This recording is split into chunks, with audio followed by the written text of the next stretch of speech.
नमस्ते, मैं चंद्रशेखर आप सभी को मैं अपने चैनल डिलीजेंट एकेडमी में स्वागत करता हूं।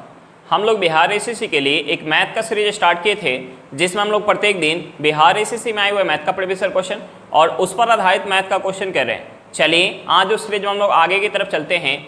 इससे पहले अगर आप मेरे चैनल पर नए हो तो चैनल को सब्सक्राइब कर लें और बेल आइकन को प्रेस करना बिल्कुल ना भूलें, ताकि आपको सबसे पहले लेटेस्ट नोटिफिकेशन मिलता रहे। चलिए अब हम लोग क्वेश्चन की तरफ चलते हैं। देखिए हमारा क्वेश्चन क्या दिया हुआ है। हमारा क्वेश्चन है वह छोटी से छोटी संख्या ज्ञात कीजिए जिसे 14,81,09,326 में से घटाने पर प्राप्त संख्या 8 से विभाज्य होगी। तो देखिए हमें क्वेश्चन में संख्या क्या दिया हुआ है। हमें क्वेश्चन में संख्या दिया हुआ है 14,81,09,326। तो देखिए हमसे पूछ रहा है कि इस संख्या में से हम क्या घटाएं, कौन सी छोटी से छोटी संख्या हम इसमें से माइनस करें ताकि वहां से जो हमारी संख्या निकल के आए वो 8 से पूरी तरीके से विभाज्य हो जाए।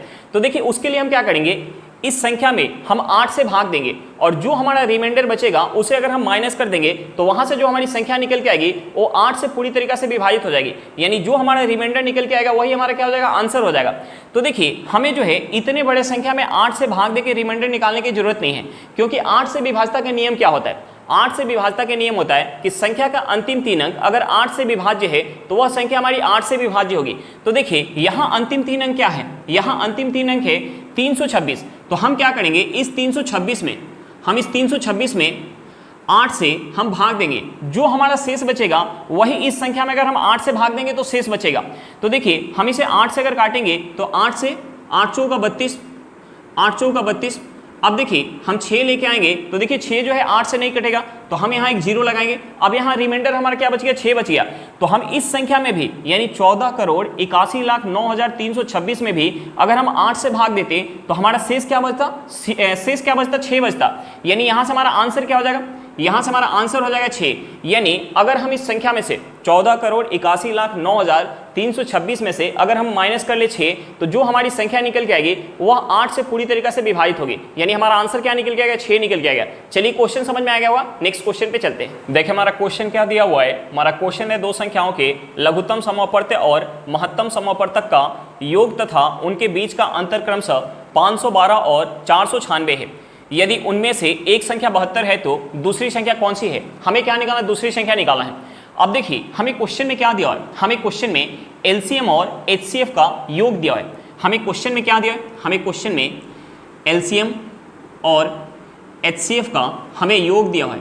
और हमें क्वेश्चन में क्या दिया, हमें जो है इनका अंतर दिया है।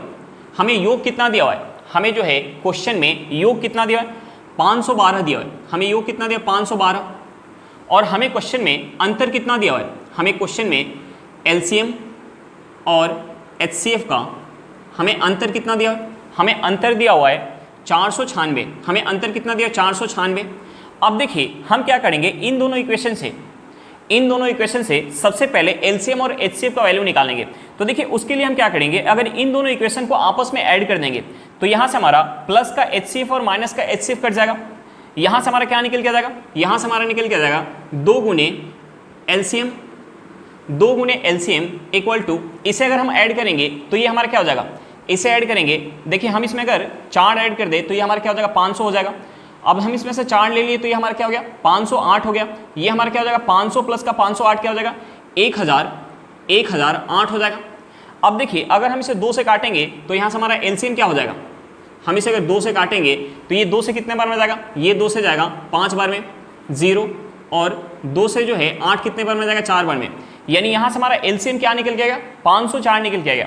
अब देखिए एलसीएम हमारा 504 निकल के आ गया तो हम किसी एक इक्वेशन में एलसीएम का वैल्यू पुट करके हम वहाँ से एचसीएफ निकाल सकते हैं। तो देखिए यहाँ अगर हम एलसीएम की जगह अगर 504 पुट करेंगे और इस 504 को उस साइड ले जाएंगे तो हमारा प्लस में तो माइनस में हो जाएगा। यानी 512 में से अगर 504 माइनस करेंगे तो ये हमारा क्या हो जाएगा, 8 हो जाएगा।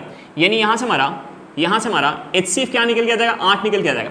अब देखिए हमें एलसीएम पता चल गया और एचसीएफ पता चल गया और हमें क्वेश्चन में एक संख्या दिया हुआ है और हमसे दूसरी संख्या पूछ रहा है। तो देखिए एक हमारा कंसेप्ट होता है पहली संख्या गुने दूसरी संख्या इक्वल टू एलसीएम गुने एचसीएफ। अब देखिए हमें एक संख्या पता है, एक संख्या हमारी क्या है, एक संख्या हमारी है 72, दूसरी संख्या हमें निकालना है एलसीएम हमारा क्या निकल के आ गया, एलसीएम हमारा निकल के आ गया 504, एचसीएफ हमारा क्या निकल के आ गया, एचसीएफ हमारा निकल के आ गया 8। अब देखिए 8 से अगर हम 72 को काटेंगे, 8 से अगर हम 72 को काटेंगे तो ये कितने बार में जाएगा, ये चला जाएगा 9 बार में। अब देखिए इस 9 से अगर हम 504 को काटेंगे ये कितने बार में जाएगा, ये जाएगा 5 बार में, हाथ में क्या जाएगा 5, ये हमारा हो जाएगा 54, 54 जो है 9 से कितने बार में जाएगा, 6 बार में जाएगा। यानी यहाँ से दूसरी संख्या हमारी क्या निकल के आ गई, 56 निकल के आ गई। हमारा आंसर क्या निकल के आ गया, 56 निकल के आ गया। चलिए क्वेश्चन समझ में आ गया हुआ, नेक्स्ट क्वेश्चन पे चलते हैं। देखिए हमारा क्वेश्चन क्या दिया हुआ है, हमारा क्वेश्चन है 3 की पावर 40 का अंतिम अंक कितना होगा। हमें क्या निकालना है, इकाई अंक निकालना है। तो देखिए इकाई अंक निकालने के लिए हम बस एक कंसेप्ट को याद रखेंगे, हमारा बेस कुछ भी हो, हमारा बेस कुछ भी हो, हम क्या करेंगे पावर में 4 से भाग देंगे और जो हमारा शेष बचेगा वही बेस का हम पावर मान लेंगे और वहां से इकाई अंक निकाल लेंगे तो हमारा आंसर निकल के आ जाएगा। लेकिन जब पावर हमारा 4 से पूरी तरीके से विभाजित हो जाएगा तो हम क्या करेंगे, उस बेस का पावर 4 मान लेंगे। अब देखिए यहाँ जो है हमें क्या दिया, यहाँ हमें दिया हुआ है 3 की पावर 40। तो देखिए अगर हम यहाँ 40 में 4 से भाग देंगे तो देखिए ये 40 जो है 4 से 10 बार में पूरी तरीके से विभाजित हो जाएगा। यानी यहाँ हमारा शेष क्या निकल के आ गया, 0 निकल के आ गया। शेष क्या निकल के आ गया, 0 निकल के आ गया। यानी 40 जो है 4 से पूरी तरीके से विभाजित हो रहा है। तो हम क्या करेंगे, यहाँ जो हमारा रिमाइंडर नहीं बचा तो हम क्या करेंगे, 3 की पावर 4 मान लेंगे। हम जो है 3 की पावर 4 मान लेंगे। अब देखिए हमें 3 की पावर 4 करना कितना आसानी हो गया। अगर हम 3 की पावर 4 करेंगे तो ये हमारा क्या हो जाएगा, 3 की पावर 4 क्या हो जाएगा, 81 हो जाएगा। यानी इकाई के स्थान पे हमारा क्या आएगा, इकाई के स्थान पे हमारा क्या आएगा, 1 आएगा। यानी हमारा सही आंसर क्या हो जाएगा, ऑप्शन ए हो जाएगा। हमारा सही आंसर क्या हो जाएगा, ऑप्शन ए हो जाएगा। चलिए क्वेश्चन समझ में आ गया हुआ। हम बस इकाई अंक निकालने के लिए एक बात को ध्यान रखेंगे कि हमारा बेस कुछ भी हो, हम पावर में क्या करेंगे, 4 से भाग देंगे और जो हमारा शेष बचेगा उसी बेस का हम पावर मान लेंगे। अगर हमारा शेष कुछ भी ना बचे तो हम क्या करेंगे, उस बेस का पावर 4 मान लेंगे। हमारा आंसर यहाँ क्या निकल के आ गया, 1 निकल के आ गया। चलिए क्वेश्चन समझ में आ गया होगा, नेक्स्ट क्वेश्चन पे चलते हैं। देखिए हमारा क्वेश्चन क्या दिया हुआ है, हमारा क्वेश्चन है एक बल्लेबाज अपनी 11वीं पारी में 88 रन बनाता है जिससे उसका औसत स्कोर 4 बढ़ जाता है। 11वीं पारी के बाद उसका औसत स्कोर ज्ञात करें। हमें क्या निकालना है, 11वीं पारी के बाद उसका औसत स्कोर निकालना है। तो देखिए हमने मान लिया कि 10 पारी तक उसका औसत स्कोर x था। अब देखिए हमें क्वेश्चन में आगे दिया हुआ है कि 11वीं पारी में 88 रन बना रहा है जिसके कारण उसका औसत जो है 4 से बढ़ जा रहा है। यानी पहले औसत x था तो अब जो है टोटल 11 पारी का औसत क्या हो जाएगा, x प्लस का 4 हो जाएगा। अब देखिए पहले औसत कितना था, x था और अब औसत कितना हो गया, x प्लस 4। यानी पिछले 10 पारी का औसत जो है x था उसे भी अब क्या बना दिया, x प्लस का 4 बना दिया। तो देखिए हमसे पूछ रहे हैं कि 11वीं पारी के बाद उसका औसत स्कोर कितना होगा। तो देखिए 11वीं पारी में रन कितना बना रहा है, 88 रन बना रहा है और इस 88 रन में से पिछले 10 पारी का औसत जो है x प्लस 4 करने के लिए कितना दे रहा है, 4 रन दे रहा है। यानी टोटल जो है 10 पारी को अगर 4 रन देगा तो टोटल कितना रन दे देगा, 4 गुने 10 यानी 40 रन। अब देखिए हम इस 88 में से अगर 40 माइनस करेंगे तो ये हमारा क्या निकल के आ जाएगा, 48। यानी ये हमारा 48 क्या हो जाएगा, 11 पारी के बाद का हमारा औसत हो जाएगा। हमारा आंसर क्या निकल के आ गया, 48 निकल के आ गया। चलिए क्वेश्चन समझ में आ गया होगा, नेक्स्ट क्वेश्चन पे चलते हैं। देखिए हमारा क्वेश्चन क्या दिया हुआ है, हमारा क्वेश्चन है किसी पत्थर का मान उसके भार के वर्ग के समानुपाती है। 1,20,000 रुपये मूल्य के एक पत्थर को 2:3 के अनुपात में 2 टुकड़ों में तोड़ा जाता है। 2 छोटे पत्थरों का कुल मूल्य कितना है। अब देखिए हमें क्वेश्चन में रेशियो क्या दिया है, हमें क्वेश्चन में रेशियो दिया हुआ है 2:3। अब देखिए हमने मान लिया कि एक टुकड़ा का भार 2 यूनिट है तो दूसरा का भार कितना है, 3 यूनिट। यानी टूटने से पहले पत्थर का भार कितना होगा, टूटने से पहले पत्थर का भार 5 यूनिट होगा। अब देखिए हमें क्वेश्चन में क्या दिया है, हमें क्वेश्चन में दिया पत्थर का मान उसके भार के वर्ग के समानुपाती है। तो हम क्या करेंगे, भार का वर्ग करेंगे। अब देखिए इस 2 यूनिट का अगर हम वर्ग करेंगे तो ये हमारा क्या हो जाएगा, 4 यूनिट हो जाएगा। 3 यूनिट का अगर वर्ग करेंगे तो ये हमारा क्या हो जाएगा, 9 यूनिट हो जाएगा। और 5 यूनिट का वर्ग करेंगे तो ये हमारा क्या हो जाएगा, 25 यूनिट हो जाएगा। अब देखिए पूरे बड़े पत्थर का मूल्य अगर 25 यूनिट होगा तो 2 छोटे टुकड़े पत्थर का एक का मूल्य अगर 4 यूनिट होगा तो दूसरा का कितना होगा, 9 यूनिट होगा। अब देखिए यहाँ जो है बड़े पत्थर का मूल्य क्या निकल के गया, 25 यूनिट। और हमें क्वेश्चन में क्या दिया, 1,20,000 रुपया। यानी इस 25 यूनिट का वैल्यू हमें क्वेश्चन में 1,20,000 रुपया दिया है। इस 25 यूनिट का वैल्यू हमें क्वेश्चन में 1,20,000 रुपया दिया है। तो हम यहाँ से 1 यूनिट का वैल्यू निकाल सकते हैं, 1 यूनिट का वैल्यू निकालने के लिए हम इसे 25 से काटेंगे। ये 25 से कितने बार में जाएगा, 4 बार में। हाथ में क्या आ जाएगा 20, एक जीरो लेके आएंगे, ये हमारा बन जाएगा 200। 200 जो है 25 से कितने बार में जाएगा, 8 बार में, 2 जीरो हमारा आ जाएगा। यानी 1 यूनिट का वैल्यू क्या निकल के आ गया, 4800 रुपये निकल के आ गया। अब देखिए हमसे पूछ क्या रहे, हमसे पूछ रहे 2 छोटे पत्थरों का कुल मूल्य पूछ रहा है। तो देखिए एक का कितना है 4 यूनिट, तो दूसरे का कितना है 9 यूनिट, यानी कुल कितना हो जाएगा, दोनों का कुल कितना हो जाएगा 13 यूनिट। अब देखिए हमें 1 यूनिट का वैल्यू पता है तो हम यहाँ से 13 यूनिट का वैल्यू निकाल सकते हैं। अब देखिए 13 यूनिट का वैल्यू निकालने के लिए हम क्या करेंगे, इसमें 13 से गुना करेंगे। अब देखिए हम इसमें 13 से गुना करेंगे तो ये हमारा हो जाएगा 0, ये हमारा कितना हो जाएगा 0। 13 में 8 से गुना करेंगे तो ये हमारा कितना हो जाएगा 104। 104 का हमारा क्या आ जाएगा 4 आ जाएगा, हाथ में क्या आ जाएगा 10 आ जाएगा। उसके बाद हम 13 में 4 से गुना करेंगे, ये हमारा कितना हो जाएगा 52। 52 में अगर हम 10 ऐड करेंगे तो ये हमारा कितना हो जाएगा 62 हो जाएगा। अब देखिए यहाँ से हमारा क्या निकल के आ गया, यहाँ से हमारा निकल के आ गया 62,400 रुपया। हमारा आंसर क्या निकल के आ गया, 62,400 रुपया निकल के आ गया। चलिए क्वेश्चन समझ में आ गया होगा, नेक्स्ट क्वेश्चन पे चलते हैं। देखिए हमारा क्वेश्चन क्या दिया हुआ है, हमारा क्वेश्चन है ए 100 मीटर की दौड़ में बी को 10 मीटर से हरा सकता है, बी 100 मीटर की दौड़ में सी को 10 मीटर से हरा सकता है। दौड़ को पूरा करने के लिए ए, बी और सी द्वारा लिए गए समय का अनुपात क्या होगा। हमें क्या निकालना, टाइम का रेशियो निकालना है। अब देखिए हमें क्वेश्चन में दिया हुआ है कि ए जो है 100 मीटर की दौड़ में बी को 10 मीटर से हरा सकता है। इसका मतलब हुआ कि ए जो है जितना समय में, ए जो है जितना समय में 100 मीटर दौड़ेगा उतना समय में बी जो है 90 मीटर दौड़ेगा, उतना समय में बी जो है 90 मीटर दौड़ेगा। और हमें क्वेश्चन में क्या दिया, हमें क्वेश्चन में दिया है कि बी जो है 100 मीटर की दौड़ में सी को 10 मीटर से हरा देता है। इसका मतलब होगा कि बी जो है जितना समय में 100 मीटर दौड़ेगा उतना ही समय में सी जो है 90 मीटर दौड़ेगा। अब देखिए हम यहाँ से, यहाँ जो है बी कितना दौड़ रहा है 90 मीटर और यहाँ बी कितना दौड़ रहा है 100 मीटर। तो हम सबसे पहले बी की दूरी को बराबर कर लेते हैं। अब देखिए इस 90 और 100 को बराबर करने के लिए हम क्या कर सकते हैं, अगर इस 90 में हम 10 से गुना कर ले और इस 100 में अगर हम 9 से गुना कर ले तो ये हमारा बराबर हो जाएगा। अगर हम यहाँ 10 से गुना करेंगे तो हमें इस रेशियो में 10 से गुना करना पड़ेगा। अगर हम यहाँ 9 से गुना करेंगे तो हमें इस रेशियो में 9 से गुना करना पड़ेगा। अब देखिए यहाँ से हमारा क्या हो जाएगा, यहाँ से अगर हम इसमें 10 से गुना करेंगे तो ये हमारा हो जाएगा 1000 इस टू, ये हमारा हो जाएगा 900। यहाँ अगर हम 9 से गुना करेंगे तो ये हमारा हो जाएगा 900 इस टू, ये हमारा हो जाएगा 810। अब देखिए हम यहाँ से ए, बी और सी, हम यहाँ से ए, बी और सी के क्या निकाल सकते हैं, डिस्टेंस का रेशियो निकाल सकते हैं। हम यहाँ से ए, बी और सी के डिस्टेंस का रेशियो निकाल सकते हैं। अब देखिए जितना समय में ए जो है 1000 मीटर जा रहा है उतना ही समय में बी जो है कितना जा रहा है, उतना ही समय में बी जो है 900 मीटर जा रहा है और उतना ही समय में सी कितना जा रहा है 810 मीटर, उतना ही समय में सी जो है 810 मीटर जा रहा है। तो देखिए हम यहाँ से एक जीरो काट सकते हैं, यानी यहाँ से हमारा डिस्टेंस का रेशियो क्या निकल के आ गया, यहाँ से हमारा डिस्टेंस का रेशियो निकल के आ गया 100:90:81 निकल के आ गया। अब देखिए यहाँ टाइम हमारा क्या है, सेम है, यहाँ हमारा टाइम क्या है, सेम है। तो देखिए जब हमारा टाइम सेम रहता है तो जो हमारा डिस्टेंस का रेशियो रहता है वही हमारा क्या होता है, स्पीड का रेशियो। यानी हमारा स्पीड का रेशियो क्या हो जाएगा, टाइम हमारा क्या है, सेम है, तो जो हमारा डिस्टेंस का रेशियो होगा वही हमारा क्या हो जाएगा, स्पीड का रेशियो। यानी स्पीड का रेशियो क्या हो जाएगा 100:90:81 हो जाएगा। अब देखिए हमें स्पीड का रेशियो पता चल गया तो हमसे पूछ क्या रहा है टाइम का रेशियो।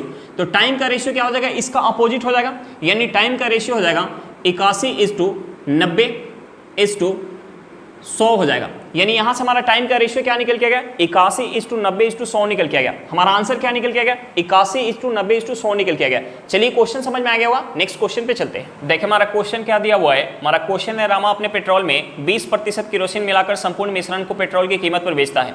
यदि केरोसिन का क्रय मूल्य पेट्रोल के क्रय मूल्य का 40% है तो कुल लाभ कितना होगा। हमें क्या निकालना है, कुल लाभ निकालना है। अब देखिए हमें क्वेश्चन में क्या दिया है, हमें क्वेश्चन में दिया कि केरोसिन का क्रय मूल्य पेट्रोल के क्रय मूल्य का 40% है। तो देखिए हम यहाँ से दोनों के सीपी का रेशियो निकाल सकते हैं। सीपी का रेशियो निकालने के लिए हम सबसे पहले इस 40% को फ्रैक्शन में चेंज करेंगे। 40% को अगर हम फ्रैक्शन में चेंज करेंगे तो ये हमारा क्या हो जाएगा 2/5 हो जाएगा। ये हमारा क्या हो जाएगा 2/5। तो देखिए हम यहाँ से पेट्रोल और केरोसिन के सीपी के हम रेशियो निकाल सकते हैं, सीपी के रेशियो निकाल सकते हैं। अब देखिए पेट्रोल का सीपी अगर 5 यूनिट होगा, पेट्रोल का सीपी अगर 5 यूनिट होगा तो केरोसिन का सीपी कितना होगा, 2 यूनिट होगा। अब देखिए मैं क्वेश्चन में और क्या दिया है, हमें क्वेश्चन में दिया है कि पेट्रोल में 20% जो है केरोसिन मिला रहा है। तो देखिए हम इस 20% को फ्रैक्शन में चेंज करेंगे तो ये हमारा क्या हो जाएगा 1/5। यानी 5 लीटर अगर पेट्रोल होगा तो 5 लीटर में 1 लीटर जो है केरोसिन मिला रहा होगा, 5 लीटर में 1 लीटर जो है केरोसिन मिला रहा होगा। अब देखिए हम यहाँ से अगर हम मान लें कि पेट्रोल का जो कीमत है वो 5 है और केरोसिन का कीमत 2 है और 1 लीटर जो है केरोसिन मिला रहा है 5 लीटर पेट्रोल में, तो हम यहाँ से टोटल लागत निकाल सकते हैं। हम यहाँ से टोटल जो है लागत निकाल सकते हैं। अब देखिए टोटल लागत निकालने के लिए, देखिए टोटल लागत निकालने के लिए 5 लीटर जो है पेट्रोल है और 1 लीटर पेट्रोल का कीमत कितना है 5 है, यानी कितना हो जाएगा 25 हो जाएगा। और 1 लीटर जो है उस मिश्रण में केरोसिन है और 1 लीटर केरोसिन का कीमत कितना है 2 है, यानी हम 1 में 2 से गुना करेंगे कितना हो जाएगा 2 हो जाएगा। 25 में अगर हम 2 ऐड करेंगे तो ये हमारा कितना हो जाएगा 27 हो जाएगा। टोटल लागत कितना हो गया 27 हो गया। और हमें क्वेश्चन में दिया हुआ है कि बेच जो रहा है उस मिश्रण को जो बेच रहा है, विक्रय मूल्य जो हो जाएगा, विक्रय मूल्य मिश्रण को जो बेच रहा है वो बेच रहा है पेट्रोल के कीमत पर, और पेट्रोल का कीमत कितना है, पेट्रोल का कीमत है 5 यूनिट। अब देखिए यहाँ टोटल मिश्रण कितना हो जाएगा, 5 लीटर प्लस का 1 लीटर 6 लीटर, यानी 6 लीटर 5 के दाम पे बेचेगा, ये कितना प्राप्त हो जाएगा 30। अब देखिए उसका लागत कितना था 27 और उससे प्राप्त कितना हो रहा है 30, यानी प्रॉफिट कितने का हो जाएगा, प्रॉफिट हो जाएगा 3 का, कितने पर 27 पर गुने 100 करेंगे तो यहाँ से हमारा प्रॉफिट परसेंट निकल के आ जाएगा। अब देखिए 3 से 27 कितने बार में जाएगा 9 बार में। हम यहाँ से इसे क्या लिख सकते हैं, यहाँ से हमारा हो जाएगा 100/9%। हम इसे लिख सकते हैं 11 सही 1/9%। उसे कितने का प्रॉफिट हो जाएगा 11 सही 1/9% का प्रॉफिट हो जाएगा। हमारा आंसर क्या निकल गया 11 सही 1/9%। चलिए क्वेश्चन समझ में आ गया होगा, नेक्स्ट क्वेश्चन पे चलते हैं। देखिए हमारा क्वेश्चन क्या दिया हुआ है, हमारा क्वेश्चन है किसी संस्था में छात्रों और छात्राओं की संख्या का योग 100 है। यदि छात्रों की संख्या x है तो छात्राओं की संख्या विद्यार्थियों की कुल संख्या का x% है। छात्रों की संख्या ज्ञात करें। हमें क्या निकालना है, छात्रों की संख्या निकालना है। अब देखिए हमें क्वेश्चन में कुल संख्या क्या दिया 100 दिया है, और हमें क्वेश्चन में दिया है कि छात्रों की संख्या अगर x है, छात्रों की संख्या अगर x है तो छात्राओं की संख्या कुल संख्या का x% है। छात्राओं की संख्या कुल संख्या का, यानी कुल संख्या क्या है 100 है, 100 का x% क्या हो जाएगा, छात्राओं का संख्या हो जाएगा। अब देखिए इन दोनों को ऐड करेंगे तो हमारा क्या निकल के आ जाएगा, कुल संख्या निकल के आ जाएगा। और हमें क्वेश्चन में कुल संख्या क्या दिया 100 दिया है, यानी ये किसके बराबर हो जाएगा 100 के बराबर हो जाएगा। अब देखिए हम इस इक्वेशन से x का वैल्यू निकाल सकते हैं। यहाँ से हमारा क्या हो जाएगा x प्लस, अब देखिए 100 का अगर हम x% निकालेंगे तो ये हमारा क्या हो जाएगा x हो जाएगा, इक्वल टू हमारा क्या हो जाएगा 100 हो जाएगा। अब देखिए इसे ऐड करेंगे तो ये हमारा हो जाएगा 2x इक्वल टू क्या हो जाएगा 100 हो जाएगा। यहाँ से हमारा x क्या निकल के आ जाएगा, यहाँ से हमारा x निकल के आ जाएगा 50। अब देखिए हमसे पूछ क्या रहा था छात्रों की संख्या, और छात्रों की संख्या क्या है x है, और x का वैल्यू क्या निकल गया 50 निकल के आ गया, यानी हमारा आंसर क्या निकल के आ गया 50 निकल के आ गया। चलिए क्वेश्चन समझ में आ गया होगा, नेक्स्ट क्वेश्चन पे चलते हैं। देखिए हमारा क्वेश्चन क्या दिया हुआ है, हमारा क्वेश्चन है एक व्यक्ति किसी वस्तु को उसके लागत मूल्य से 16% कम पर बेचता है। अगर वह उसे 33 रुपये अधिक में बेचता तो 14% का लाभ होता। उसे 25% लाभ कमाने के लिए उस वस्तु को कितने में बेचना चाहिए। तो देखिए हमने मान लिया कि उस वस्तु का जो सीपी है, हमने मान लिया कि उस वस्तु का जो सीपी है वो 100 यूनिट है। हमने सीपी को क्या मान लिया 100 यूनिट। तो देखिए पहले जो है 16% कम पर बेच रहा था, पहले जो है 16% कम पर बेच रहा था, यानी एसपी कितना होगा, पहले एसपी होगा 84 यूनिट, और अब जो है 33 रुपया, अब जो है 33 रुपये में ज़्यादा में बेच रहा है, जिसके कारण 14% का लाभ हो रहा है, यानी अब जो है उसे 14% का लाभ हो रहा है। यानी अब एसपी क्या हो जाएगा, अब एसपी क्या हो जाएगा, अब एसपी हो जाएगा 114 यूनिट।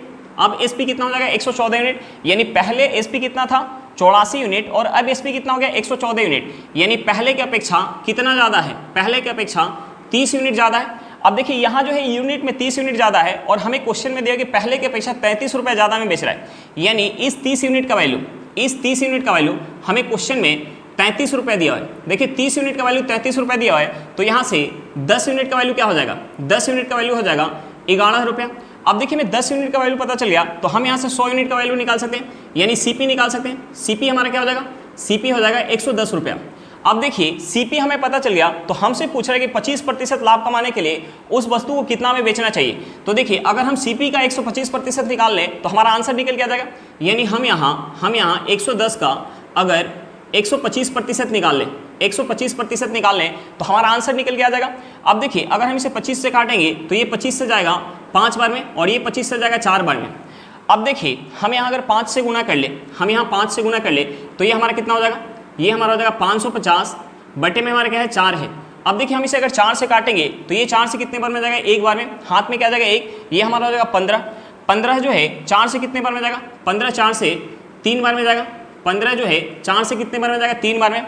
हाथ में क्या आ जाएगा, हाथ में आ जाएगा 3, ये हमारा कितना हो जाएगा, 30 हो जाएगा। 30 जो है 4 से कितने बार में जाएगा, 7 बार में। हाथ में क्या आ जाएगा, 2 आ जाएगा। हम पॉइंट लगाएंगे, एक जीरो आएगा, हमारा 20 हो जाएगा। 20 जो है 4 से कितने बार में जाएगा, 5 बार में। यानी यहाँ से हमारा क्या निकल के आएगा कि 137.5 रुपये में अगर बेचेगा तो उसे 25% का लाभ होगा। हमारा आंसर क्या निकल गया, 137.5 रुपये निकल के आएगा। चलिए क्वेश्चन समझ में आ गया होगा। आज के लिए इतना ही, फिर मिलते हैं नेक्स्ट क्लास में। अगर क्लास अच्छा लगे तो क्लास को लाइक करिएगा। अगर आप मेरे चैनल पर नए हो तो चैनल को सब्सक्राइब करिएगा और क्लास को अपने दोस्तों के साथ शेयर करना बिल्कुल मत भूलिएगा। चलिए बाय बाय।